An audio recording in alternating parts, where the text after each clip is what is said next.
क्या अकेले हो तुम? फरहत यहाँ नहीं है।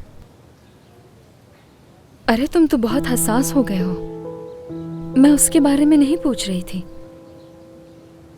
आज तो मैं तुमसे मिलने आई हूं ना। नहीं यार, मैं हसास तो नहीं हूँ। तुमने बताया था मुझे कि तुम्हें अब फरहत की कोई परवाह नहीं। हाँ बिल्कुल ऐसे ही बात है। मुझे अब उसकी कोई परवाह नहीं। वो तौकीर भाई का ड्राइवर बन गया है, उसी में मसरूफ है बस। तौकीर भाई का? वही जो हुमैरा आपा के मंगेतर हैं? हाँ वही। जबरदस्त। खैर तुम्हारा क्या बना?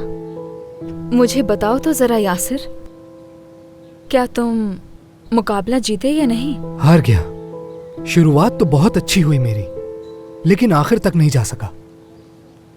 तुम अपने गेटअप की वजह से हार गए होगे। गेटअप तो मेरा ठीक था। फरहत की पिछली ईद का नया सूट पहन कर गया था मैं, और मेरा एक और दोस्त है, उसके पास बहुत बेहतरीन शूज है, वो पहन कर गया था मैं। बहुत अच्छा दिख रहा था। तुम्हारे ख्याल से ये सब अच्छा था?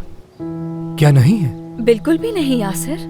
ऐसे मुकाबलों में हर चीज का बहुत ज्यादा ख्याल रखना पड़ता है, खासकर अपने गेटअप और स्टाइल का। लेकिन इस सब के लिए पैसे का होना जरूरी है। वो तो नहीं है, तुम जानती हो। असल में शुरू में इतने पैसों की जरूरत नहीं होती, थोड़े ही काफी होते हैं। कुछ ही चीजें खरीदनी होती हैं। तुम्हारे पास एक कीमती अंगूठी थी ना, लगता है तुम लोगों ने बेच दी होगी। नहीं, ऐसी बात नहीं है बिल्कुल भी। वो तो हमने बुरे वक्त के लिए बचा के रखी है। यासिर, इससे और कौन से बुरे वक्त का इंतजार कर रहे हो? तुम्हें इसके लिए उसे बेच देना चाहिए था, मगर लगता है फरहत ने बेच दी होगी।